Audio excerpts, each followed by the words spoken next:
Hello and welcome to the Third Stringers Podcast, a show about tech and sports and how technology is revolutionizing all the major sports as well as health and fitness. You can find this episode from your podcast service of choice. Hello everyone, I'm Paolo, the editor of Tech and Sports. You can find great tech and sports content on our website, itbusiness.ca. From there, just click on the sports tab. With me here today is the big Radu himself, Alex Radu. Alex has been watching the Tour de France and Wimbledon simultaneously on his laptop during the day, and they say men can't multitask. This is true, and they're both riveting. The Carlton kid herself, Mandy Kovacs, is also with us. She is super excited over the Maple Leafs signing aging veteran star Patrick Marleau. Can't wait to hear the analytics behind that move. I mean, you know what they say, 37 is the new 20. That's right. And we'll see if he gets more than 20 goals. But we'll see. All right. Okay, we have a Power Pack lineup for you today, starting with the Tour de France. We're also going to be talking about Wimbledon tennis. And Mandy has a really interesting story about robotics in hockey. Also on the show, we have trivia. And our debate segment is on if video games can improve an athlete's reflexes. So sit back, don't panic, because the third stringers are coming into the game. Okay, guys, let's go to impossibly hard trivia. You guys have not gotten any of these trivia questions right. Let's see how well you do with this one. Bring it on. So, you know, there's an upcoming contest between Floyd Money Mayweather and Conor McGregor, and people are really excited about this because it's, you know, contrasting styles, an MMA guy against a traditional boxer. It made me think about something that happened back in 1973, well before my time, by the way, called the Battle of the Sexes, and 90 million people watched this tennis match between a 55-year-old Bobby Riggs at the Houston Astrodome against a top female tennis star. Now, previous to this match, Riggs faced the Wimbledon champion Margaret Court, and it wasn't pretty. He absolutely annihilated her. But in the Battle of the Sexes, he faced his Waterloo because he lost 6-4, 6-2, 6-2. It wasn't even a contest. So the question is, which women's tennis star defeated the 55-year-old Bobby Riggs? Paolo, my goodness, I think you asked a question we might actually know. This is obvious. It's obvious? I mean, I know you want us to answer later, so we won't say it now. No, Yeah. let's get it out of the way. Do you actually know the answer? Yeah, it's Yeah. Billie Jean King. Come on. Woo. Billie Jean King is the correct answer. Congratulations. Thank you, Paolo. Yay. It took 5 podcasts, but you finally got one right. Okay, so we're going to start off with Wimbledon. And I have a story up on IT Business's sports page called Lighting Up the Wimbledon Tennis Championship.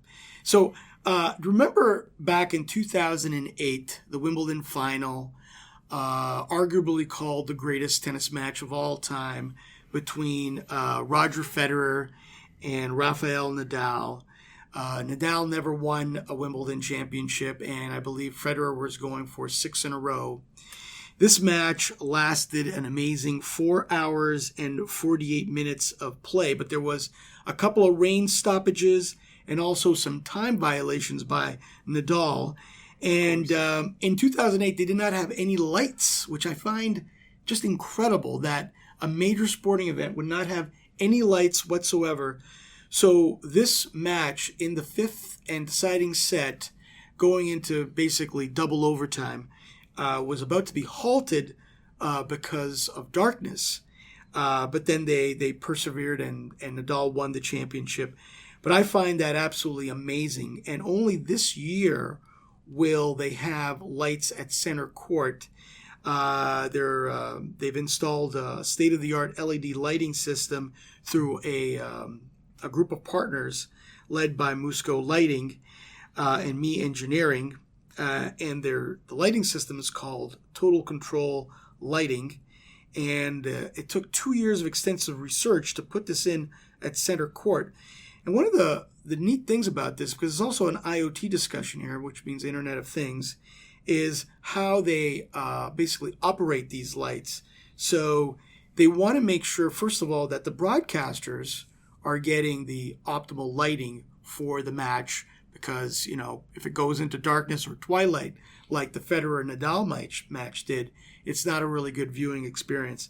And also, they can sort of tell it when to warm up and when to cool down, just like if you're an actual player. So I found this to be really, really an interesting story going on in Wimbledon for the first time ever. I mean, I can't believe it took so long to put lights on center court at Wimbledon. That's crazy. I know. Before that, they wouldn't have any nighttime matches. And I don't know if you remember. They still don't. They still don't. Yeah. Is that just because it's the first year? I think it's just the way Wimbledon does it. Yeah. they're they're not in gonna, tradition. Yeah, I just don't think it's gonna change, because the matches usually start 1 p.m. British time. Right. I mean, it's the Brits. And it's usually 3 matches per court. So I guess hypothetically, it could go to the nighttime like that. At least during the early rounds. In the later rounds, I don't know. Maybe they will have I think it will change, because I remember when they installed lights at Wrigley Field, and Wrigley Field was also, they always had 1 o'clock afternoon games for like 100 years, something like that. And it became an economic issue, right, where they couldn't get, the nighttime crowd going in there, because people, let's face it, on a Tuesday night, if you're not working, like, what are you doing? Like, you're not going always to the baseball game. So, I think this does open up the chance of nighttime games at Wimbledon. You bring up the IoT aspect of it. Are they doing anything else with IoT, or is it just lighting to kind of, optimize business practices at Wimbledon? For now, it's just the lighting, but I can see IoT being used for numerous things in tennis. Like, for example, LED courts. They have the Cyclops technology for the in and out shot. But yeah, I think, listen, we're going to be talking about sensors throughout this podcast, and I think sensors will be put into any sort of avenue when it comes to sports, because these things have to be tracked not just from a performance level, but also from an economic business level as well. Mm-hmm. That's a good point. Okay, let's move on to the Tour de France. What do you got on that, Alex? Yeah, so Dimension Data, they are a huge sponsor with the Tour de France, and basically what they did this year is they introduced machine learning, a little bit of that AI technology, to data analytics for the Tour de France. So basically what they're doing, a simple way to put it, is they added sensors right beneath the seat of every bike, and it can track things like real-time speed, positioning, and then other data like the geology, the weather, and then tie that in with historical data as well. And so they're expecting to collect over 3 billion points of data this year, compared to the last year where they only did 128 million. Wow. So and they better invest in some flash storage arrays to capture all this data. Yeah, so it's all cloud-based, by the way, of course. Of course. So basically what they're doing, they introduced machine learning algorithms so that they can predict stuff that's going to happen. They can use this predictive analytics for the fans and from a broadcasting level.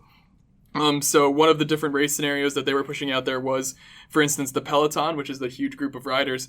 Can they use this data to predict when they'll catch the breakaway riders, if they can at all, at what speed is everyone going? It really introduces a whole new aspect of the micro analytics that people have really come to love when it comes to sports.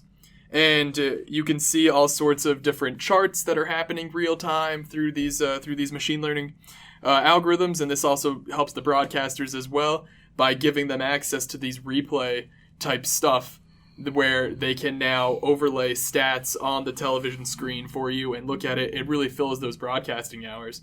So I think this is a huge, huge step, and not many people are going to notice it because the Tour de France isn't exactly the most watched sport in North America. It is, it is quite popular in Europe. But for me, this gets me really excited for what we can possibly expect when we're talking about the NBA, the NHL, baseball, tennis, anything, is when you can get all these micro stats. Because when you can start comparing the jump height live, like when I can see how high Blake Griffin is going to jump when he's dunking, and then compare that over the years, and it's like, oh, Blake Griffin's getting old. He's jumping half a foot less. Stuff like that. I think it's really cool. You know, this is an equivalent to this, I think, is Formula One racing. And when I did stories about that, I learned that each car has 120 sensors. How many sensors on the bike? It's just the one under the seat. Just one under the seat? Yeah. But it's a GPS tracker. Okay. That's what they're doing. And because the problem with it's not like they need to get, the strength or whatever. It's really, but cycling, it's all in the speed of how they're going in the distance. Right. So that might not be the best example when it's just the one sensor. So here's my big question with all of this. How is it going to make, someone from Team Dimension Data win the yellow jersey? It won't. This is specifically for fans and broadcasters. This is to get the experience enhanced. Because right now you're just watching, and broadcasters, they have a lot of time to fill. Each stage is 5 to 6 hours. They go into the historical aspect of, the locations, and it's like, here's a pretty building they went by. And yeah. This is all sorts of stuff like that. When it comes to the actual, will it help, team directors? Of course, it adds to their arsenal, but it's not going to be like, I was going, I was going this fast compared to this person at this point. It's not going to help necessarily real time in there. But I guess for a viewer watching the Tour de France, and they're watching this peloton and they can track the speeds, I guess the commentator can say, okay, just based on the data, within 48 minutes, this pack of riders will catch up to the main group. And then, maybe you can tune in to that in that time frame, right? Because you'll see something exciting. You'll see some passing on the street. That was going to be my point too, right? For the viewers, this is such a long event, right? Like, you don't want to watch hours and hours and hours of it, or at least I know I don't. Yeah, so be able to hear like, this rider could pass the first place rider in 45 minutes. I'll know to tune in then. And it's the same thing for people behind the scenes too, trying to cut packages for this. Right. They know maybe to look out specifically for this minute for a big event, right? Yeah, no, it's totally for the viewing experience. And when we get into other sports with this type of like minute data analytics going on, it would help, I think, for a little more like, in hockey you could tell how tired someone is and stuff like that, which you could technically still do here based on the speed that they're going. So it's just, I think this is what's really cool. This is a gateway into what's really going to be really cool with other sports. Yeah, this is a lot of applications for other sports. And I think it's definitely coming to hockey with sensors on the back. But let's get to Mandy's story about smooth transition. Thank you very much. Appreciate that. About robotics in hockey. Take it away, Mandy. Right. Well, I know the hockey season has finally come to an end. Congrats to the Pittsburgh Penguins on winning their second consecutive Stanley Cup. Boo. But yeah, today I wanted to highlight some cool news coming out of Idaho, of all places. Not exactly where you'd go to find hockey, I don't think, for a lot of people, but... What do they call that? Silicon Valley Midwest? Silicon Valley of potatoes? I don't know. I'm sorry to anyone in Idaho that might be listening. But right, so the Idaho State University teamed up with a startup called Fiber Sports, and they both just received over $100,000 in funding for the research into protecting hockey players from injury. So this grant, which is about $111,000 plus change, will allow researchers and engineers from the university's Department of Robotics to actually build an advanced testing device along with some sensors that would accurately replicate and measure the impact of a hockey puck after it's been shot by a player. So the whole point of this testing is really to evaluate how skates and other hockey equipment can hold up against pucks that are really moving at super fast speeds, right? You never wanted to, you don't want to block a shot from like Zdeno Chara, for example. That was clocked at 110 kilometers or miles an hour a couple of years ago. That's why the goalies need the padding. Exactly. Yeah, so this is scary. So this is really trying to protect players even more from that because block shots are such an important part of the game. Yeah, so are they testing a particular product currently? Yeah, so actually that's what Fiber Sports' role in all of this is. They're providing their Hoplite skate armor for testing, and then they're going to compare those results and how well their product does against other skates and other companies who are making special skate armor, or at least trying to. It's kind of a niche part of the industry, but I mean, as block shots become more important, I think that's going to become a bigger sector within the industry. Well, let's face facts. If you can't play hockey with a broken foot, so skate protectors, are becoming very, very popular. It's but true. what's the timeline on this? Well, so they're hoping to have the actual machine built and up and running by September so that they can start testing. And according to their press release, they will be testing until about June 2018. So this is definitely a little ways away, but I mean, maybe we could see it in a season or two. And I mean, I just thought this was interesting because there's so many robotics being introduced into hockey as well. Like, I mean, just this season, Kevin Shattenkirk and I think Evgeny Kuznetsov, they were found practicing with a stick-handling robot, which I thought was cool. I tried to get in contact with the team, but I mean, they were just going to the playoffs, so it was a little bit difficult. So, I mean, it just kind of shows how big and how prevalent robotics and technology really is in hockey, and how it, not only like within the game itself, but also behind the scenes protecting players going into the game as well. Do you ever envision a robotic goon suiting up for your beloved Toronto Maple Leafs? I don't know if Sean William Scott is ready to give up his movie title, but I mean, maybe. You never know. Yeah, you never know. Okay, so let's go to our debate section. And I had a story around the time of the NBA draft. De'Aaron Fox, who I believe, Alex, was drafted by the Sacramento Kings, loves playing video games. And he was basically hired by HyperX, which is a predominantly motherboard manufacturer, but they do develop gaming systems to, be a spokesperson. But he attributes his jump shot and his performance on the court by playing video games, and not just, the NBA video game, but he also plays Call of Duty and other action-type games like that. So the question is, can video games improve athletes' performance? Alex? I think yes. I think to an extent, that sort of thing is always going to be improving your reflexes. Because I think especially people like De'Aaron Fox, who is, I believe, only 19, he's been playing, actual, stick shooting, reactive type video games probably since he was, 4 or 5 years old, could actually start doing that stuff, which is a little earlier than even me, because I think I'm only, 5 years older than him, 4 years older than him, and I didn't probably start playing games until I was 6, 7, or around there. And when you're playing games, I think your whole life, to that extent, I think your reflexes are going to be faster because your reaction time has to be incredibly fast to be competitive in any of these games.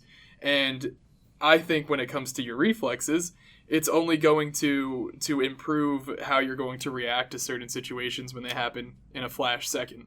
So, for instance, there was an NPR article from last September. It was talking about esports competitors. I mean, this is by no means trying to say that esports competitors are athletes, because I think it's a totally different thing. It's like darts or something. But in the article, they talked a lot of these esports competitors. They're going through yoga for posture, tossing around a medicine ball to improve reflexes, cardio for stamina, etc., like that. Because it's all about having that healthy mindset, healthy lifestyle.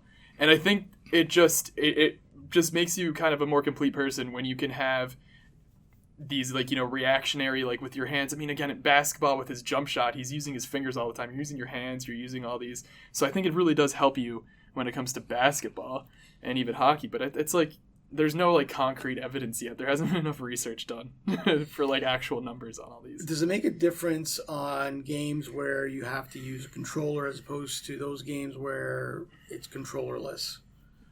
VR? Yeah, like the Nintendo like a mouse? Wii, like the Nintendo Wii, where you do the action as opposed to pressing a button. Well, so the thing with the Wii and stuff like that, the motion controls, there's really no competition and stuff about it, because the motion controls themselves aren't good enough yet to accurately represent an actual jump shot. If you were to hold a Wii remote and try and mimic shooting a ball, Like, it's not accurate enough in any way to depict that. I think a big comparison is using a mouse compared to using a controller, which a lot of people using a mouse would be like it's a lot faster because you can do all sorts of stuff. And which is, it's true. So it's really just comes down to reflex, but reflexes and then your response time to certain situations. And I just think it prepares your mind to be mentally quicker in certain ways. And it also just comes down to that multitasking thing. But it's not also like De'Aaron Fox has the most like spectacular jump shot in the game either. Right.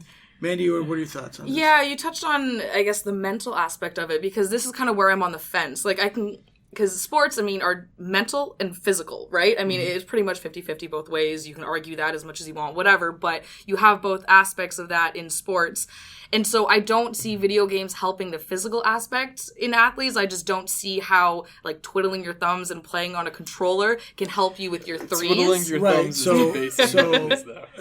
I agree, because, you can't be a left tackle by playing, the NFL. Because if you're not 300 pounds, you're not going to be a left tackle. Right, yeah. So I just don't really see how that translates well physically. But, mentally, I can definitely see the argument. I kind of researched it a bit. And Bryce Petty, who's a quarterback for the New York Jets, he's been pretty vocal about playing Madden NFL and how that's really improved his football IQ and how it's helped him, understand the point of the coaches a little bit more and help him strategize by visualizing the whole field, which you normally wouldn't see as a quarterback, right? You can only see so much being on ground level. So being able to act as a manager and a coach while playing Madden NFL, I think has really helped his mental game. And even NASCAR driver Joey Logano has said that he often goes on iRacing.com to just check out and familiarize himself with some of the racetracks that he will be racing on in the upcoming months or whatever, and maybe even test out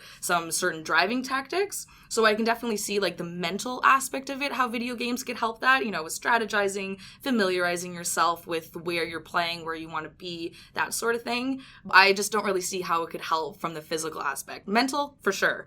Physical, I don't know. That's still up for debate. Yeah, for that point, I think it's one thing that won't hurt. Right now we're getting to the point where, like, Kevin Durant has, gone on record to say that he could publicly beat anybody at NBA 2K. And you have, Hunter Pence of the San Francisco Giants being a huge gamer himself and Gordon Hayward is actually with HyperX himself, and he streams himself playing games all the time. And so, like, it's this thing where everyone who's playing in the league now, they're in their 20s, in their prime, and all these sports, they grew up playing games. So sure. it's this thing where we're going to look back and maybe compare them to gaming and be like, oh, maybe these people are doing better.